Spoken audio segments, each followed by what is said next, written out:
Well, I was wrong. I don't know that I was wrong. I really thought, I thought that Brian Walsh would definitely testify just based on the opening statement by his attorney, Mr. Tipton. Really felt like, yeah, this was going to be a thing. But I was wrong. Today, Brian Walsh, in day 9 of his trial, said, "Nay, nay, Judge, I shall not testify. I am of sound mind. No, I have not been taking drugs," which was a reasonable question by the judge. Let's get into it.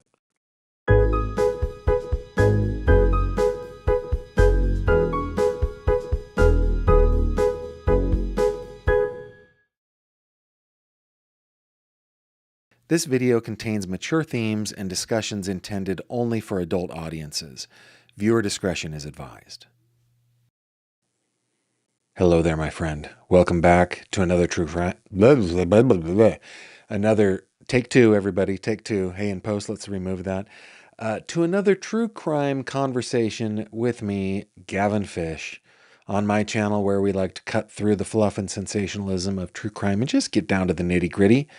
Have nice, sober conversations about both the nitty and the gritty.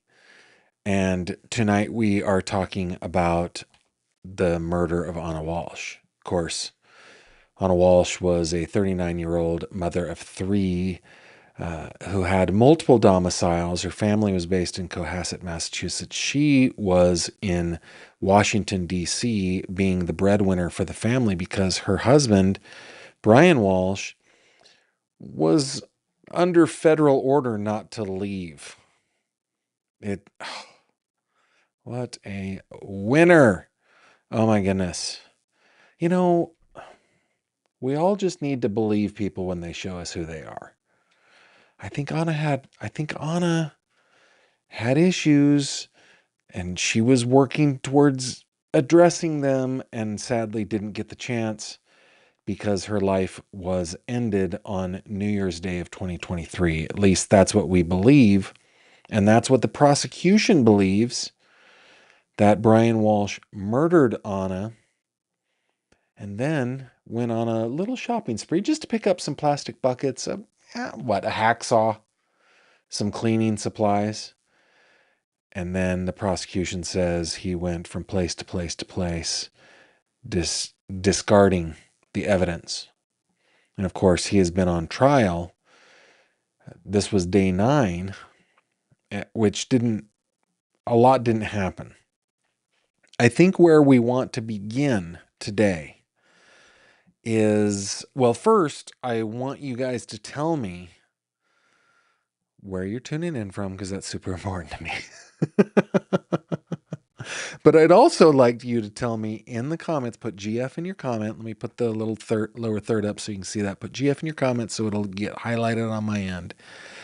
Were you shocked that he didn't testify? In fact, what should I do? Let's start a poll. Did you think Brian Walshe would testify today? Yes or no? Just very simple. Let's start that little poll. And then you guys tell me what you think. And as those go in, I want to show you a little video from yesterday's program. Let me bring up the right one here. It should be this one. Here we go. Now, tomorrow, my guess is going to start out with a bunch of outside of the jury's presence conversations, probably about whether or not Mr. Walsh will decide to testify. I was correct about this. I personally think he would be stupid to testify, yes, but I also think that he must testify, and so he will likely testify. That is my guess. They don't have to have that hearing at the beginning. They can wait until later, but it depends on what the judge lets them do. Let me just check in with a couple of your comments here, see if there's anything else. This is disturbing, right? 2 Gavins on the screen. Looks like you guys are... Sharky Sharona says, Professor Joe thinks he will testify. Yeah, I agree with her. She knows much better than I do. I just think getting up on the stand, I don't think the jury's going to like him. I just don't think they're going to like him. It'll be interesting to hear his voice, though. Hear what he has to say. It sure would have. It sure would have. Man, that is disturbing to have a big Gavin and a little Gavin. Let's go ahead and take that off the screen, shall we? So checking in with the poll, giving you guys just a little time here. It looks like 59% of you say you did think that Brian Walsh was going to testify today. 40, well, it's changing, 58-42 right now. And it's going back and forth. So keep those votes coming in. We'll let it go for a little bit. But yeah, I mean, I guess the majority of us kind of were in the same boat, that we thought that he was going to testify. And we've got a couple of comments in here. Amber Price says, I was so disappointed. Yeah, I was too.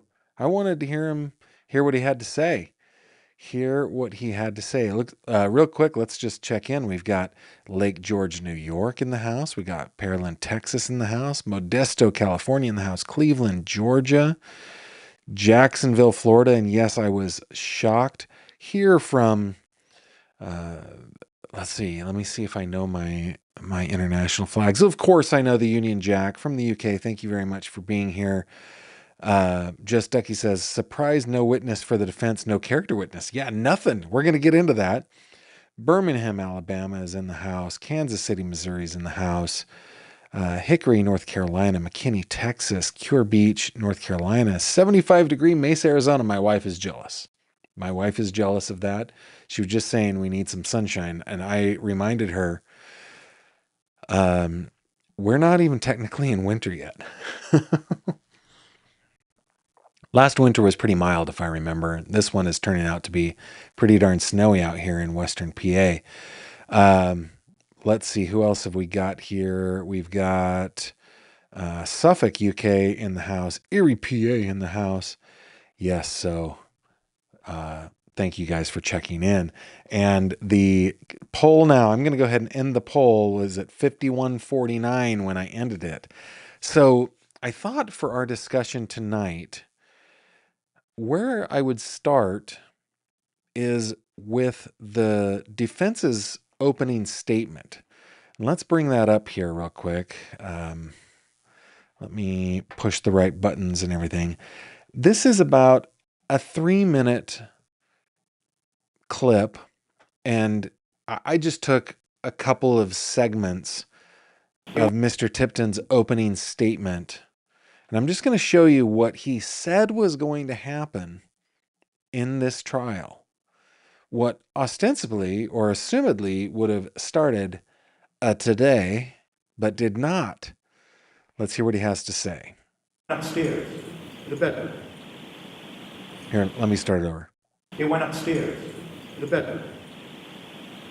And I know that the sound is bad. It's the best I can do. It's the best I can do. I did bump it up, but he's walking back and forth in front of the jury away from microphones. So he just started with, he went upstairs to the bedroom. I'm going to start it over. He went upstairs to the bedroom. About an hour later, you'll hear evidence that Mr. Walsh got up, went back downstairs to clean the kitchen. Mm-hmm. In the middle of the night.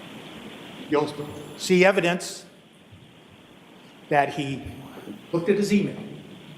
I've not seen that evidence.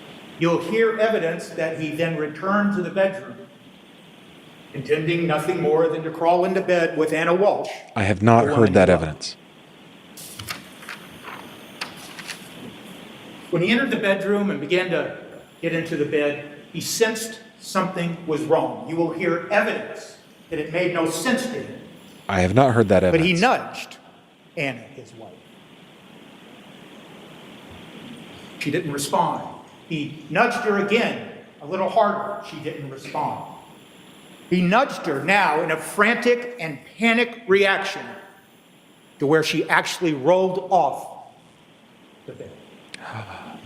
I've not heard that evidence. You'll hear evidence that now he is panicking and he doesn't understand what has happened and what is happening.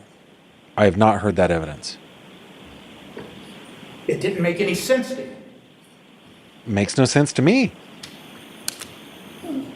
It didn't make sense that somebody that he had just been with and enjoyed New Year's Eve into New Year's Day would suddenly be dead. I agree. That makes no sense. You will hear evidence in this case of sudden, unexplained death. I have heard talk of this throughout the trial, but I have not heard any evidence of it. You will hear evidence that it is real. Oh, I'm sure it's real. You will hear evidence that it happens in young people and old people. Have not heard that evidence. It happens in male and female. You will hear evidence it happens during the day and during the night, that it happens. I assume that all of that is true. However, I've not heard any evidence of it in this trial. Trained athletes. You will hear evidence that it can be the result of both mechanical and or electrical problems within the body. You will hear evidence that it might be cardiovascular, pulmonary, neurological, or other reasons. Perhaps digestional? I would love to hear that evidence. I have heard none of it. You will hear evidence that it occurs in people who have never manifested a symptom that something might be wrong. And in fact, you will hear evidence that sometimes the first manifestation that something is or was wrong with someone is the sudden, unexplained death. Yeah. That's the evidence you will hear in this case. No, I haven't heard any of it. Okay. All right. So I just wanted to remind us all kind of where we started. That's a pretty high bar that Mr. Tipton set. Now listen, I don't blame him. He is the defense attorney, right? His job is to plant as many seeds of doubt as he possibly can, hoping that the jury will find one of them reasonable, at least one reasonable, right? But we have not heard any of the evidence that he told us we were going to hear during the course of this trial, right? I mean, what are you guys saying over here? Mooney's asking, so the defense did not put on a case at all? That is correct. And I'm going to show you a little bit here. Okay. I am going to show you a bit. Cooler by the Lake says closing statements are limited loosely to 45 minutes each. Odds are we'll get a verdict tomorrow. How long do you think they'll deliberate? Yeah. On a 9-day trial, 10-day trial, with no defense being put up, I think we could get a verdict in the early afternoon. It's possible. But then again, professional waffler talking here, right? When you get into that jury room and you begin to deliberate, this is the way it worked for me anyway. We go in, we're a bunch of people, all different walks of life. And all of us, it seemed, not all of us, but many of us, myself included, because I was a young man, cocky and full of myself at the tender age of like 26 or whatever I was. I think that was back in about 2001. So yeah, 25, 26. Many of us were vying for jury foreperson for some reason. I don't know why, but we elected our foreperson and then we cast our first vote. It was anonymous. We wrote our vote, yes or no, guilty or not guilty. And we put them into, I think it was a hat, and drew out of the foreperson. She drew out of the hat. And I was like, this is great because Thanksgiving is upon us and we are on a road trip. So this is going to be fast because this guy's obviously guilty. And I could not believe that my fellow jurors had seen the same trial that I had seen. It was crazy. So you never know. Scotch Mom says, Gavin, why do you think that his defense didn't have him testify or even put on a defense? For me, there's only one reason why they would decide that. And they think that that reason is that they think that the Commonwealth of Massachusetts did not meet its burden of proving beyond a reasonable doubt that Brian Walsh murdered Ana Walshe. And since they have no burden, the defense, I mean, they're like, I think we're done here. It's also possible that they knew that he would lie. I mean, that is definitely a possibility. Joy says, Gavin, I'm kind of thinking they're going to see if he can plead to a lesser charge.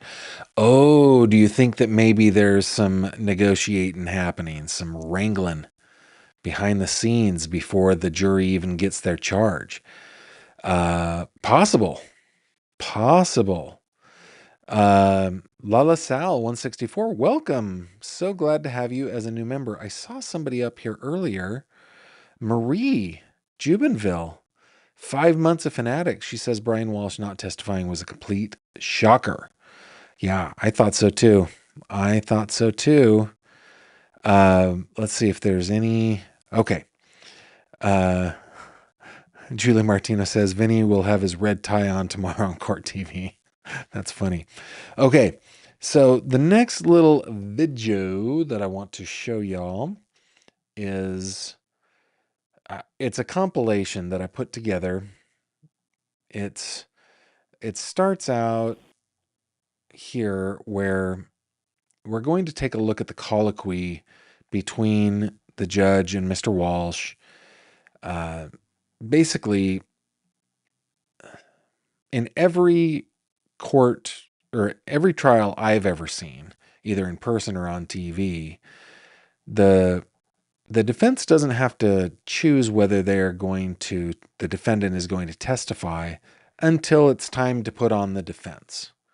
Sometimes I've seen it even where there have been multiple defense witnesses before they do this little hearing. They call it a colloquy. They like fancy words.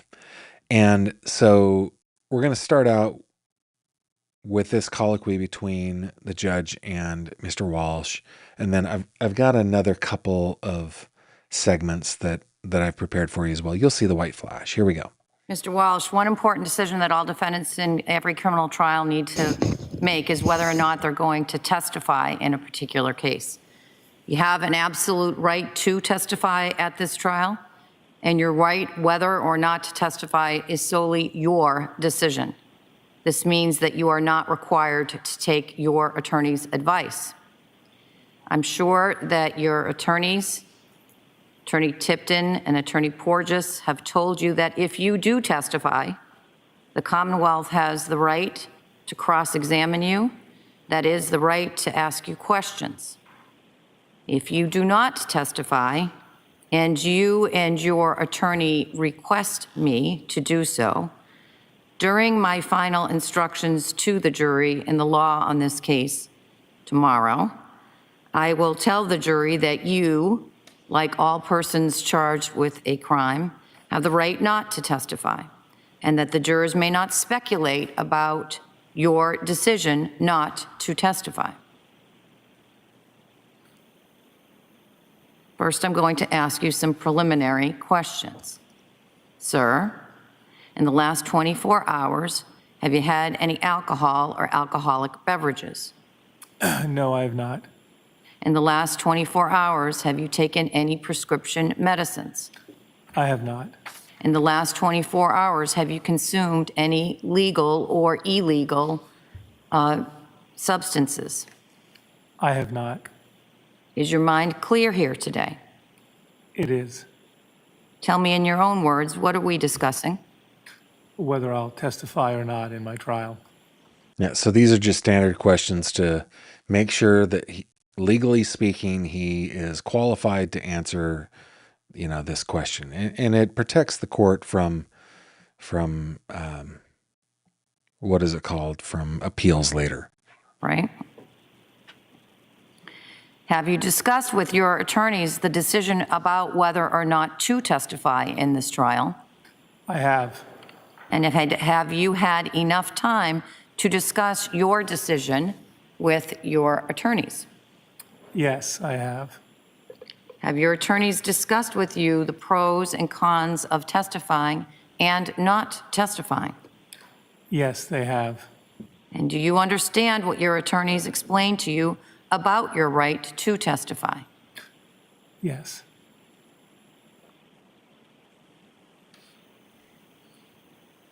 Has anyone threatened you or promised you anything to get you to give up your right to testify on your own behalf? No.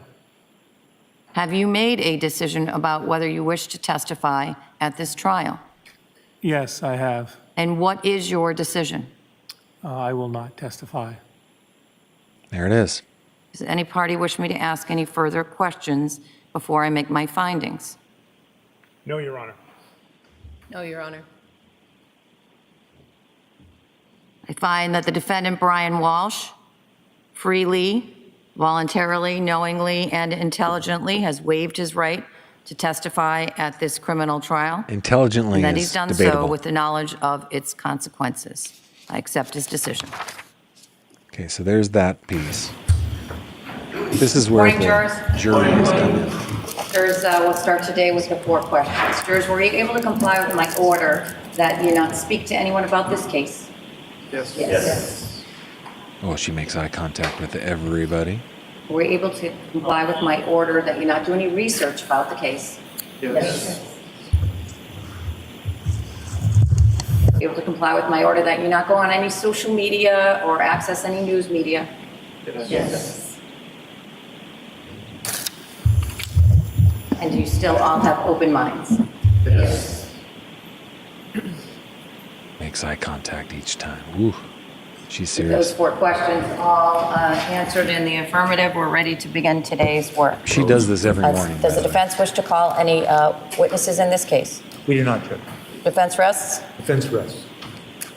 All right. There it is. I'll see counsel at the side of the bench. So jurors, I think I've referred to the trial as I sort of see it as different chapters of the book. And another chapter of the book has just closed. And that is that all the evidence in the case has now been presented to you.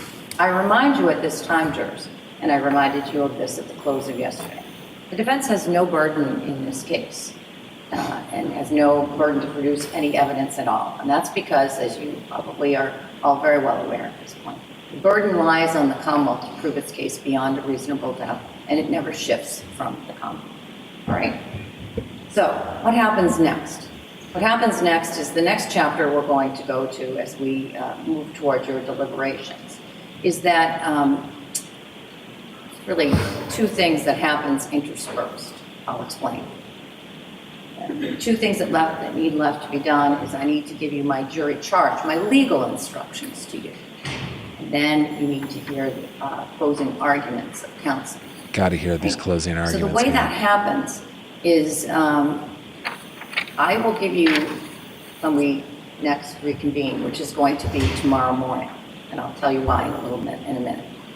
I will give you instructions on the law that's specific to the charge that's crimed here, the crime that is charged here, murder.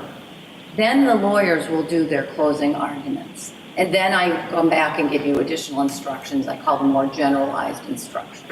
So those 2 parts of the trial happen interspersed. A little instruction, argument, more instruction. That's going to happen tomorrow morning.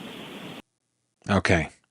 So that's where we are, right? The jury then is instructed, hey, don't watch any social media, don't do any research, don't watch any news media on this, just keep an open mind, and we will be back tomorrow. If I were in that jury when Mr. Tipton stood up, where was that, about here, right? Where was that? Yeah, about here. It's like, so the defense rests? I'd be like, what now? The defense rests? Okay. So I'm sure tonight, as they're going to their homes and they're tucking themselves into bed, going, "What the devil?" Their minds are gonna be churning about all the stuff that they didn't get to know in this case. Very, very interesting indeed. Let's see. Scotch Mom says, I don't think he can plead to a lesser in Massachusetts. I think, well, he couldn't plead directly to the court for lesser, but they could bargain. It's possible. I don't think that the Commonwealth really sees themselves as in a position where they need to do any plea bargaining at all. I mean, I think that through their 50 witnesses, all of their physical evidence, all of their digital forensic evidence, and the fact that he said, yeah, I disposed of her body, I think they have proven, I honestly do. I think they've proven beyond a reasonable doubt that he killed his wife. The defense said, hey, we're going to show you all this evidence about sudden unexplained death, and then didn't show them any of that. I mean, they talked about it in cross-examinations and stuff like that, but they didn't. So I think the jury is going to be inclined to convict here. It really boils down to, does the Commonwealth, do the lawyers representing the Commonwealth want to ensure that he has some sort of prison time by bargaining with the defense? I think that probably won't go anywhere. They won't do that. Tanya Jones, good to see you. Cross-examination. So if you didn't do the thing, why did you do the choppy choppy? Yes, counterpoint, Mr. Walsh. But you did saw her with a hacksaw and chop her up with a hatchet, right? Uh-huh. See, I was confused. You know, you know what this reminds me of? And real quick, I know this doesn't need saying, but we take victims very seriously. We take crime very seriously, victims' families very seriously, but we don't take ourselves seriously. Okay.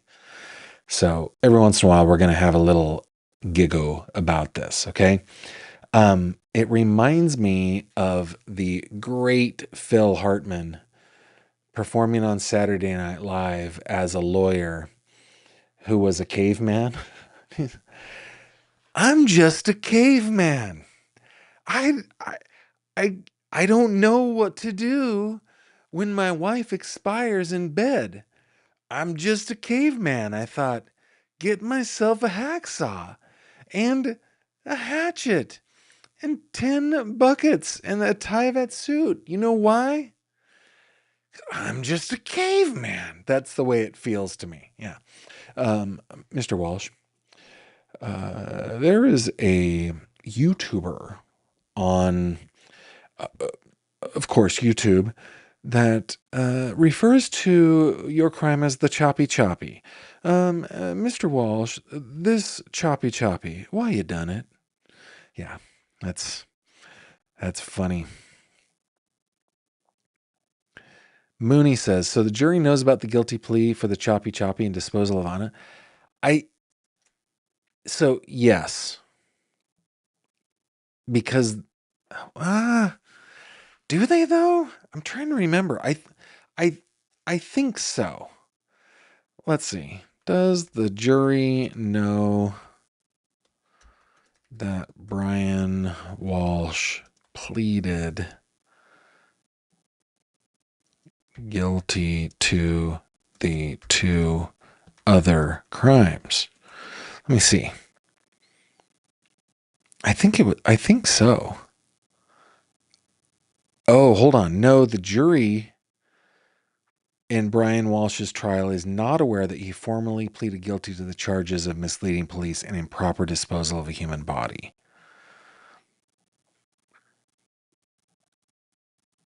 During the trial, the defense team has acknowledged that Mr. Walsh engaged in actions of lying to police and disposing of items, framing this admission as part of their defense strategy, arguing he panicked after finding his wife dead of an unexpected cause, not that he murdered her.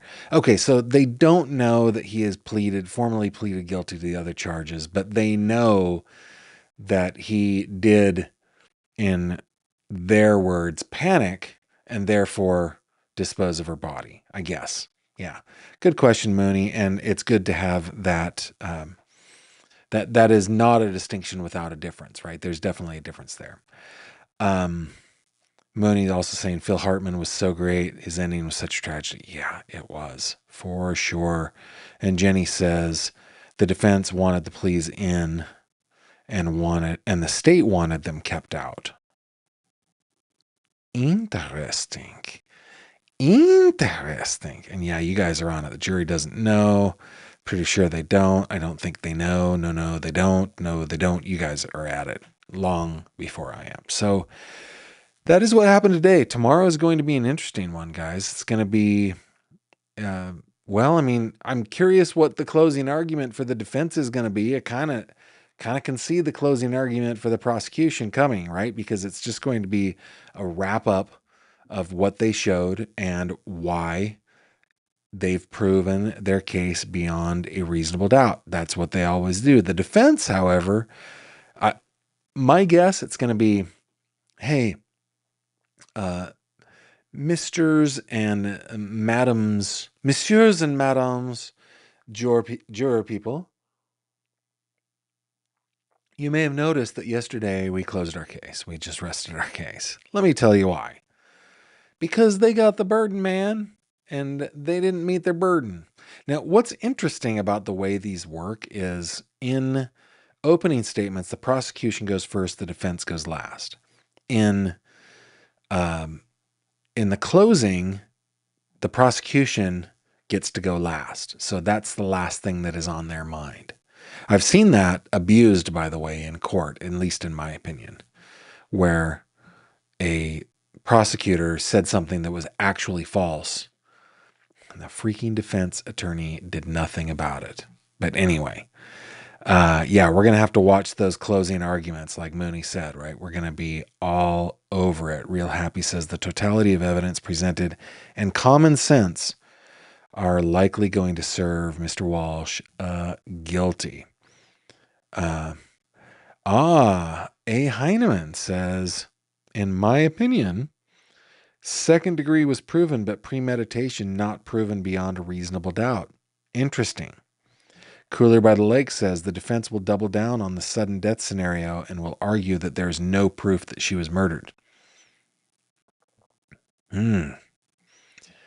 All right. Well, we're definitely going to watch it. Now, you may have noticed that this very day, this very live stream right here, we didn't start out with headlines. That's because I've decided to move to the end. Let's get into a couple other true crime headlines.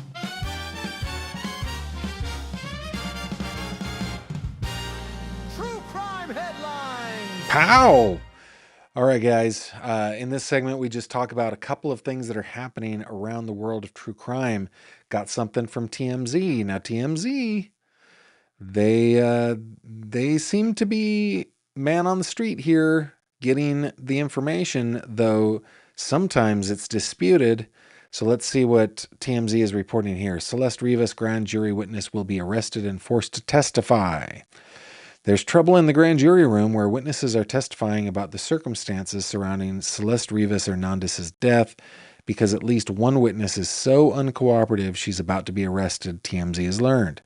Here's the way it went down. Beth Silverman, the deputy DA presenting the case in Los Angeles, came out into the hallway Wednesday afternoon and approached attorney Evan Janess. She represents Robert Morgenroth, who manages singer David, who apparently already testified to the grand jury. Silverman told Janess she was going to have the judge issue a, quote, body attachment to force a female witness to testify before the grand jury.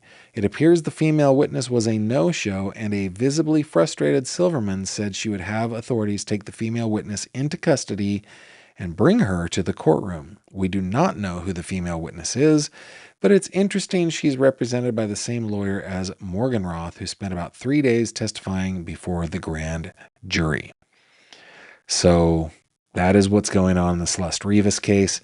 Next case I want to bring you back on. Remember, we talked about the death of Rebecca Park. My goodness. So affidavits detail Rebecca Park was alive as baby was cut from her. This comes to us from Court TV. Dateline, Wexford County, Michigan. Court documents reveal that a woman and her husband charged in the death of her pregnant biological daughter pointed the blame at each other during interviews with police. Shocking. Courtney Bartholomew and her husband, Bradley Bartholomew, are facing multiple charges in the death of 22-year-old Rebecca Park, who was 38 weeks pregnant when she disappeared in November.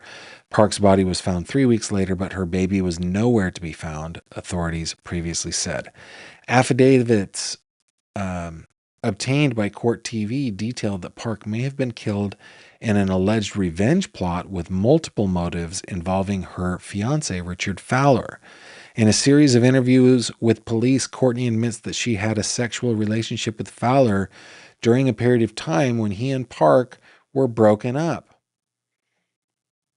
So the mom had sexual relationship with the daughter's fiancé when they were broken up. Courtney said at the time of the affair she was in the middle of divorcing Bradley but became pregnant. Courtney told investigators she wasn't sure who the baby's father was, but the pregnancy ended in a miscarriage after Fowler allegedly R-worded her when she rejected him for Bradley.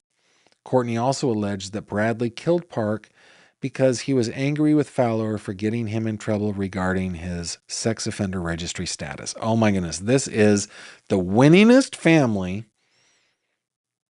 in the world. Quote, she again claimed that this was a revenge plot because she had a sexual relationship with Rich and because Rich got Bradley put in jail. She claimed that Bradley wanted to hurt Rich. At one point, Courtney even claimed Bradley said he was the biological father, what? Of Park's child. Oh my goodness. Quote from the affidavits, Brad said it was his in reference to Rebecca's baby. Now, when it is questioned that they don't like each other, Courtney says, yes, they do. Oh my goodness. An autopsy revealed multiple stab wounds on Park's body, including wounds on her back and neck. Investigators noted in the affidavits that Park's abdomen had incised wounds, slicey, and the placenta was still attached to her body. The medical examiner reported her stomach contained copious amounts of blue-green chalky residue. Oh, so yeah. I need to get some what am I trying to say? The transition music. This family, man. This family. Oh my goodness gracious. Let's see. Couple of comments. Those are your headlines. I got to get out of here.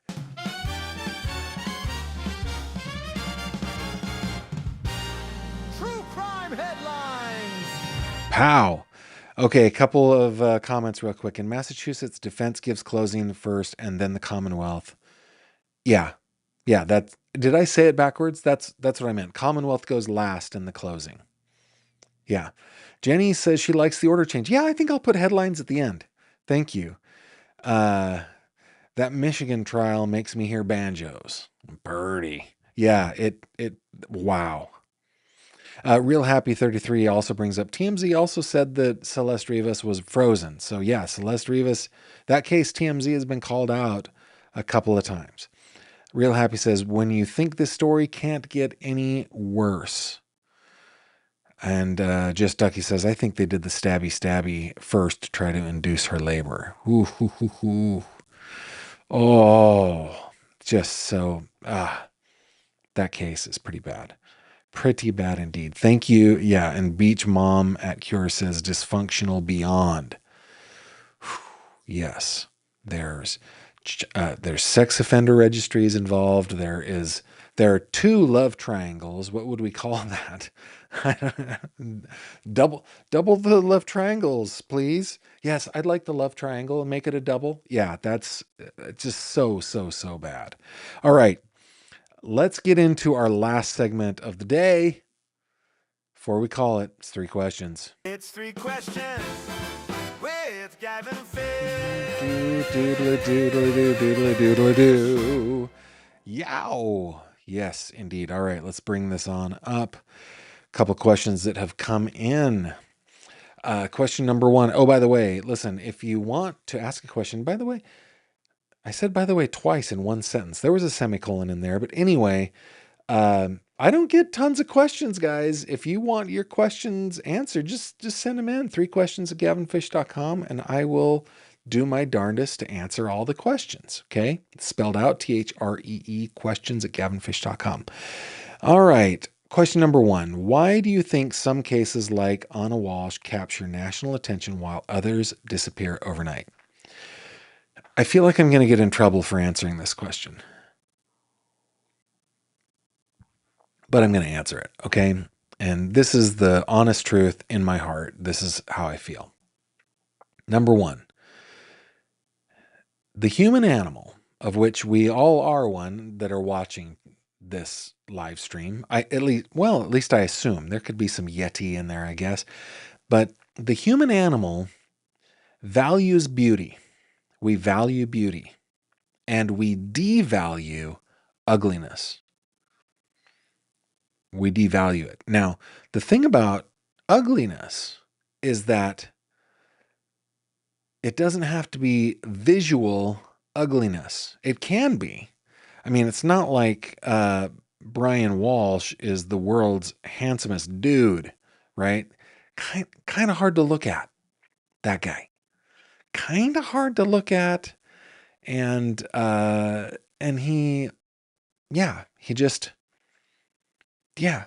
Plus, the crime itself is so freaking beyond the pale, over the top ugly that it makes this guy turn into a beast to all of us. Okay. On the other hand, Ana Walshe is a beautiful middle-aged woman. Yes, I said middle-aged because she's 39. Yeah, we make it into our 80s these days. 90s, I guess. She's approaching middle age. Let's call it that. She's a beautiful woman. And she has what appears to be a beautiful life. She's successful. She has beautiful children. She's living in mansions, the whole shebang, right? And so to answer this question, I honestly think it's that simple. And if you think about the cases that we follow on my channel, I mean, we've got,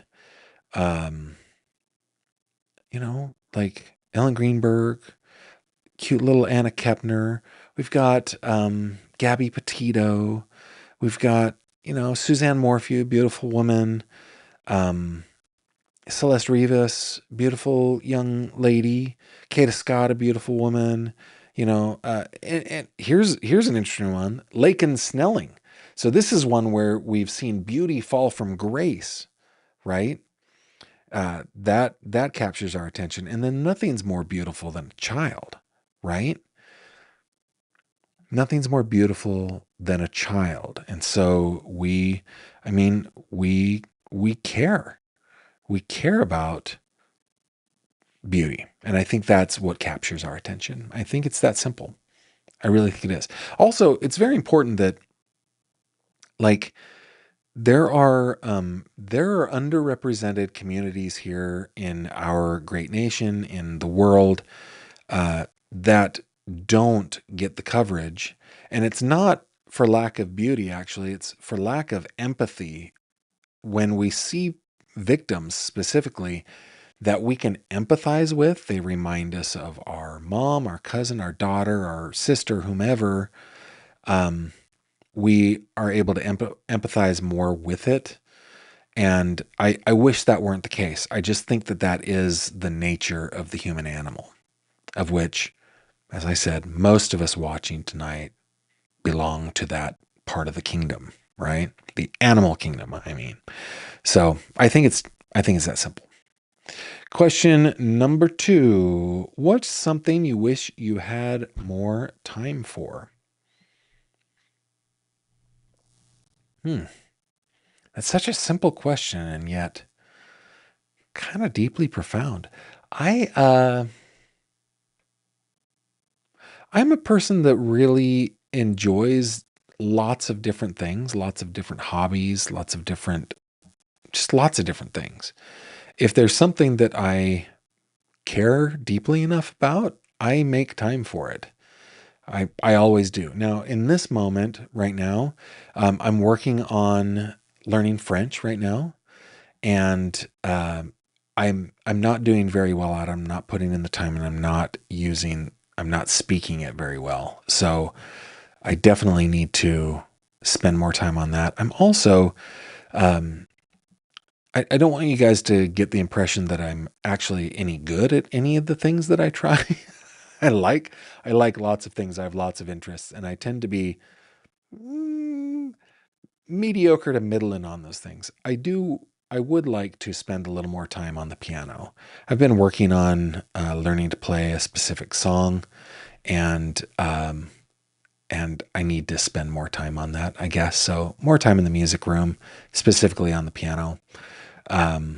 We're blessed with a beautiful music room. We have a 1880s John Broadwood and Sons piano, grand piano. It's like 11 feet long. We've got a Lowry church organ from the 1950s. I think it's about the 50s, maybe the 40s. We've got all of the roots instruments hung up on the wall, so guitars, basses, dulcimers, ukuleles, things like that. And then, of course, we have other instruments, woodwinds, and so forth. So there's always a place where we can go and we can easily grab an instrument and play it, or sit down to an instrument and play it. And I would like to spend a little more time at the piano, though I'm not good at it at all. I can't say that I play the piano. I just like to noodle on it. Last question of the day. What is a food you wish you liked but just can't? This is an easy question. Guys, listen. I hate tomatoes. I just hate tomatoes. And for the longest time, every year on my birthday, I would attempt to eat a tomato. And it wasn't an attempt at comedy. It ended up being funny, but it was an attempt. I had heard, hey, your taste buds change over time. So give yourself a year and then try it again. I have never enjoyed eating a tomato, not once in my life. And my wife, my snuggly bear, my sweetie pie, my one and only, told me about 5 years ago, you can stop this. You don't have to eat tomatoes. But they're in everything. And I want to enjoy what other people cook. And if it's got tomatoes in it, I just can't. Now, there are some things where if you add enough vinegar, enough sugar, like ketchup, enough secret spices from, to make the world's perfect sauce, which is ketchup, then yeah, I'm in. Salsa, as in like Mexican salsa that you dip chips in, I can do if it's actual salsa. If it's pico de gallo, I can't do it. It's got to be blended sauce. The word salsa, by the way, guys, means sauce. So if you're making salsa and it's chunky, salsa no es, okay? It is not salsa. I like it blended. And with the peppers and with onions, it does something that makes it so that I enjoy it. But not if it's got chunks of tomato in there. Then I get that taste. It's the worst. Another one that I can't do is avocado. I just cannot do avocado. And I want to be able to. The whole avocado toast thing, I'm a California kid. Do you know how trendy that was? Everybody eating their avocado toast. And they grow where I'm from. The avocado trees are just, I'm serious. I would love to experience an avocado, but it's just so slimy and gross, man. I just can't. So that is my answer to that question. Yeah. So let's see what you guys are saying. Let's see. A. Heineman says most states, Massachusetts is different. Dang it, there we go. Massachusetts is different. Most state defense state again. Massachusetts only goes once. Oh, okay. I've always thought it was just defense state. That's in Pennsylvania, it's defense then state. Every trial I've ever seen has been that way. But you're probably right. There are probably places where it does state defense state.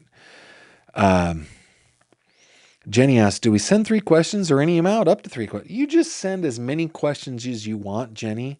I just go through and do 3 questions at a time. But if you got 10 questions, I will take it. Mooney asking, how was the band concert? Because of inclement weather here in the western part of the Commonwealth of PA, it was postponed a couple of weeks because it was just so bad. A. Heineman says, I love you didn't say you wish you had more time with your family. I know that you're a family first man, so that means you're putting them. Yeah, we spend a lot of time together. Most of the time I'm like, I wish just Kimberly and I were together and that was it. That's funny. Mooney says, I only like the tomatoes I grow in my garden. Okay, now listen. I grew up in a middle-class family, but kind of teetering on the edge of poverty from time to time. Okay. My parents were gardeners out of necessity, not out of enjoyment. It was out of necessity. So I've been forced to eat from my mom because my mother, sainted as she is the world's meanest mom. Okay. Now, I maintain that the meanest moms are the best moms. I mean, Kimberly she's just got a mean streak in her as wide as her shoulder blades. Of course, this is tongue in cheek, but my mom would make me eat that stuff. And I could not do it. Just Ducky says, I'm with you on the tomatoes 100%. Well, I'm glad I'm not alone. Jenny says, I do the same thing with tomatoes. I hate them, but will eat red sauce and ketchup. I still try them every few years. Yeah. Scotch Mom says, I can't eat tomatoes. I have GERD. All right. Well, now is the segment where Gavin looks up, what is GERD? GERD, gastroesophageal reflux. I got it. Okay. Man, I'm sorry. Yeah. So the acidity does you in there, Scotch Mom. Sorry to hear that. Yeah. No pico de gallo. No. Hard. No.